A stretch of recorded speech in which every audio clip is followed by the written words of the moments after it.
खाचरियावास में आयोजित पूर्व उपराष्ट्रपति विरोध सिंह शेखावत के जन्म शताब्दी समारोह में पधारे नेता प्रतिपक्ष राजेंद्र सिंह राठौड़ ने मीडिया से रूबरू होते हुए गहलोत सरकार पर जमकर निशाना साधा। उन्होंने कहा कि गहलोत अपनी सरकार को बचाने का बीजेपी नेताओं का नाम लेकर उनके कंधे का इस्तेमाल कर रहे हैं। नेता प्रतिपक्ष ने कहा कि कांग्रेस भाजपा पर उंगली उठाने से पहले ये देख ले कि 4 उंगलियां उन पर भी उठ रही है। इसके साथ ही नेता प्रतिपक्ष ने महंगाई राहत कैंप के बारे में बोलते हुए कहा कि ना तो जनता को महंगाई से राहत मिली है और ना ही महंगाई कम हुई है, यह केवल कांग्रेस सरकार का दिखावा मात्र है। आप भी सुनिए क्या कुछ कहा नेता प्रतिपक्ष राजेंद्र सिंह राठौड़ ने। महंगाई राहत कैंप जनता को महंगाई से राहत तो नहीं देता, क्योंकि बिजली का बिल जनता के हाथ में आया है 52 पैसे फ्यूल चार्ज प्रति यूनिट के नाम से बढ़ी हुई दरों में। खाद्य सुरक्षा में एक नाम नहीं जुड़ा। अपने नाम की फोटो और अपना नाम का गारंटी कार्ड देकर अपने खोए हुए जन आधार और मजबूर बस आई हुई जनता के सामने जिस प्रकार का प्रलाप मुख्यमंत्री जी कर रहे हैं, कभी वो अपनी सरकार को बचाने के लिए हमारे किसी नेता का नाम लेकर उनके कंधे का इस्तेमाल करना चाहते हैं।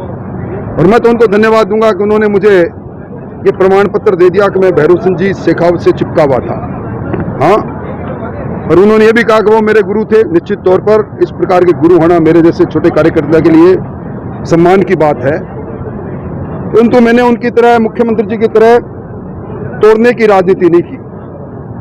वो भूल गए कि उन्हीं के साथ जिनके हस्ताक्षर की टिकट लेकर उन्होंने जोधपुर शहर से चुनाव लड़ा था, आज वो सड़क पर उनको ललकार रहे हैं।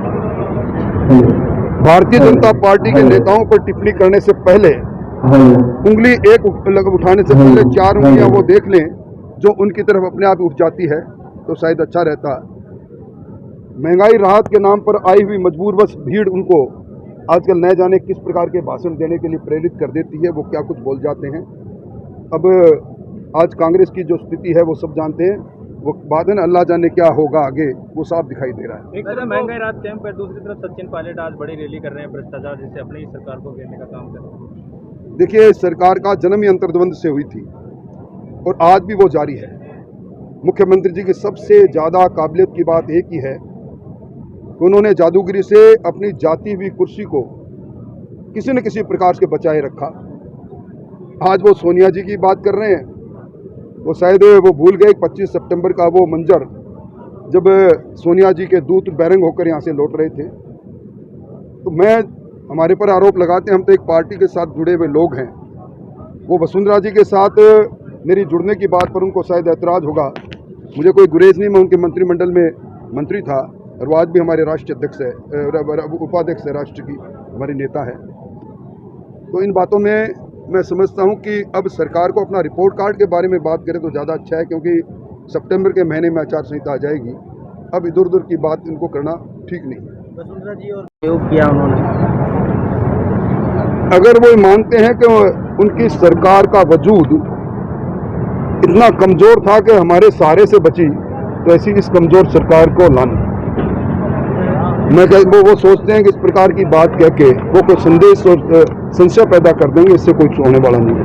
आपके लिए भी उन्होंने कहा था कि आप उनके बातचीत नहीं होने देते थे, वसुंधरा राजे से तक उनसे आपसे बातचीत नहीं होने। उन्होंने कभी संवाद किया ही नहीं। मैं प्रतिपक्ष का नेता बना, विधानसभा के अंदर नेता सदन का, मुख्यमंत्री, प्रतिपक्ष का नेता और अध्यक्ष, ये 3 बड़े कंपोनेंट हैं। मुझसे भी उन्होंने कई दिन बाद मुझे मुबारकबाद दे रहे थे। इसलिए संवादहीनता अगर उनकी देखनी है तो उनके खुद के पीसीसी के चीफ आज सड़क पर नहीं होते। स्वर्गीय भैरव सिंह जी की आज पुण्यतिथि है। भैरव सिंह जी एक तरह से चलते फिरते राजनीति के विश्वविद्यालय थे। हमारे जैसे कई कार्यकर्ताओं उन्होंने तराशा। एक धरतीपुत्र जिन्होंने सुचिता की, ईमानदारी की और सिद्धांत की राजनीति की, वो प्रेरणा पुंज है आने वाले लोगों के लिए भी। उनसे बहुत कुछ सीखने को मिला। उनके साथ रहकर, उनके मंत्रिमंडल में काम करके हमने अपने आप को समझा कि हमारा भी उत्तरदायित्व जनता के प्रति किस प्रकार का होना चाहिए। भैरव सिंह जी शेखावती थे। युगों युगों तक राजस्थान की धरती नहीं, देश की धरती उन्हें याद रखेगी। मतलब लास्ट वाला में था, उसका राजस्थान की राजनीति में दूर दूर तक कोई प्रभाव नहीं पड़ेगा। अब मुख्यमंत्री जी और उनके साथी इस बात को लेकर खुश हो रहे हैं। मैं समझता हूं वो चुनाव अलग मुद्दों पर था, राजस्थान का चुनाव अलग मुद्दों पर होगा और उस चुनाव में जो कुछ हुआ उसके बारे में मुझे टिप्पणी करने का अधिकार नहीं, हमारे राष्ट्रीय नेतृत्व को ही है। भाजपा का शीर्ष नेतृत्व लगातार राजस्थान में अब दौरे कर रहा है, प्रधानमंत्री हमारा परिवार है, भारतीय जनता पार्टी एक सिद्धांत और एक निष्ठा से जुड़े हुए परिवार की पार्टी है। हमारे परिवार के मुखिया आएंगे, निश्चित तौर पर आना ही चाहिए, और अब चूंकि अब चुनाव की धुन भी बजने वाली है इसलिए आएंगे, निश्चित तौर पर आएंगे।